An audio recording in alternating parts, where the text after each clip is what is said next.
کے بعد جو حالات بگڑے تھے جس کی وجہ سے اموات شروع ہوئے تھے، وہ اس سے 1 مہینہ پہلے ہمارا یہاں بیٹھنا ہوا اور یہاں ہم نے پری پلان بنا لیا تھا، جس کی وجہ سے ماشاءاللہ تینوں قبرستانوں میں نوجوانوں کی ٹیم کو تیار کیا گیا کہ حالات، چونکہ ڈاکٹروں نے بتا دیا تھا کہ حالات بہت زیادہ ناسازگار ہونے والے ہیں، تو پہلے ہی سے ترتیب بن گئی تھی۔ اس کے بعد جو ہے 3 یعنی آکسیجن زون بنگلور میں قائم کیے گئے ان دنوں میں، جو بہت سخت حالات تھے،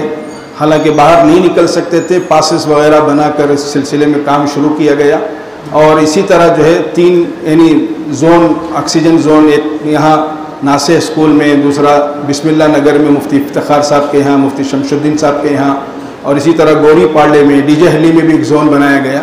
تو اس طرح آکسیجن زون کا نظام، اور پھر 5 ایمبولینس یہاں رکھے گئے تھے، اس میں 2 ایمبولینس اب تک تقریباً 1.5 سال ہو گیا ہے، ایک دن بھی رکی نہیں ہے، وہ برابر 2 ایمبولینس چل رہے ہیں۔ اور ہم نے ایک ہاسپٹل کو اٹیچ کر دیا ہے، وہ ہاسپٹل والے اس کا نظام سنبھالے ہوئے ہیں۔ کبھی کبھی ہاسپٹل کے بھی تقاضے، کبھی کبھی شہر کا کوئی مسئلہ آ جائے تو وہ تقاضے بھی پورے ہوتے ہیں۔ اور صوبے کے لیے بقیہ 3 ایمبولینس کا نظام وہ اب بھی چل رہا ہے، جب بھی کسی کا کوئی حادثے کی خبر آتی ہے، فوراً کہیں باہر جانا ہو تو ایمبولینس اس کے لیے تیار ہیں، 2 شہر کے لیے، 3 باہر صوبے کے لیے۔ اس طرح 5 ایمبولینس کا نظام بنایا گیا۔ اور دوسرے لاک ڈاؤن میں میک شفٹ ہاسپٹل کے نام سے، چونکہ اکثر جگہ بیڈ نہیں مل رہے تھے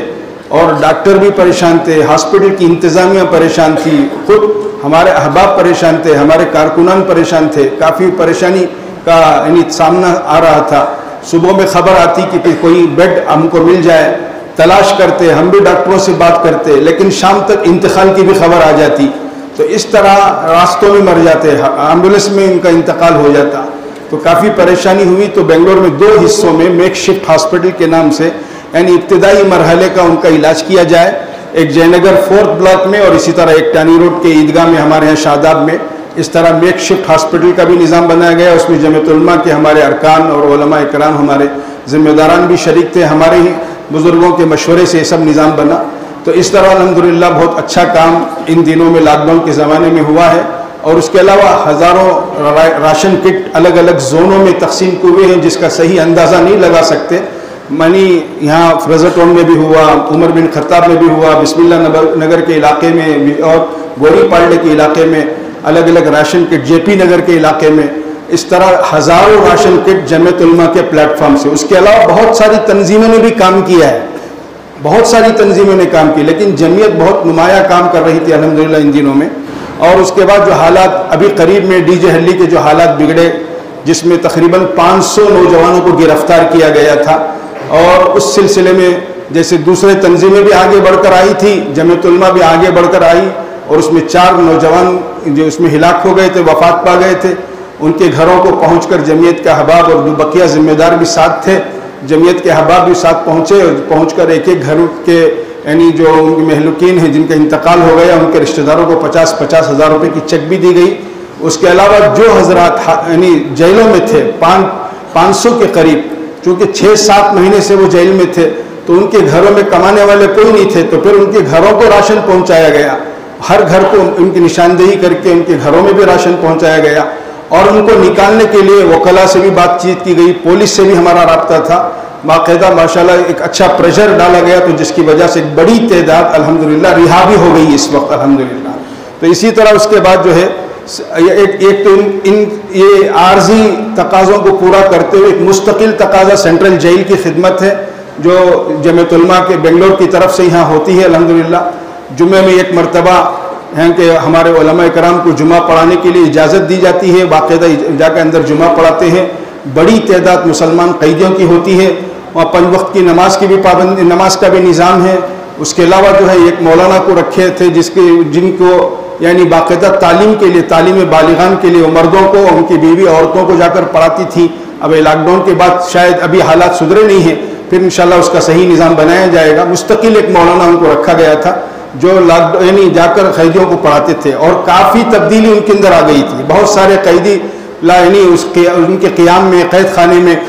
قرآن پاک ختم کر لیا، حفظ شروع کر لیا تھا، ایسے بہت ساری کارگزاریاں ہیں، ابھی تک وہ سلسلہ جاری ہے۔ رمضان کے مہینے میں سحری اور افطاری کا بھی نظام ہے، عید کی نماز کا بھی انتظام کیا جاتا ہے۔ اس مرتبہ تراویح کے علاوہ جو ہے کچھ قیدی جو ہے اعتکاف میں بھی بیٹھے تھے، وہاں اہتمام کیا گیا تھا۔ اسی طرح یوتھ کلب کے بارے میں جیسے ابھی ہمارے مفتی صاحب نے اشارہ دیا کہ ماشاءاللہ جمعیت یوتھ کلب کے عنوان سے ایک دفتر کا بھی قریب میں حضرت مولانا محمود صاحب تشریف لائے تھے، حضرت کے ہاتھوں سے اس دفتر کا افتتاح ہوا ہے،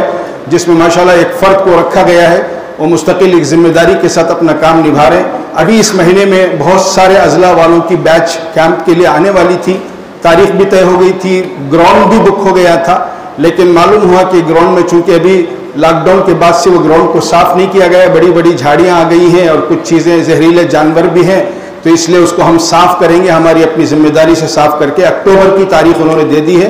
اس کے علاوہ یہ سب کوششیں کر رہے تھے یوتھ کلب کے سلسلے میں، 2019 سے یہ ہمارا کیمپ چل رہا تھا، لیکن درمیان میں لاک ڈاؤن کی وجہ سے کام پورا نہیں ہو سکا۔ اب اللہ کا شکر ہے، بزرگوں کی دعائیں اور محنت کی برکت سے ہمارے بزرگ فرماتے ہیں جب آدمی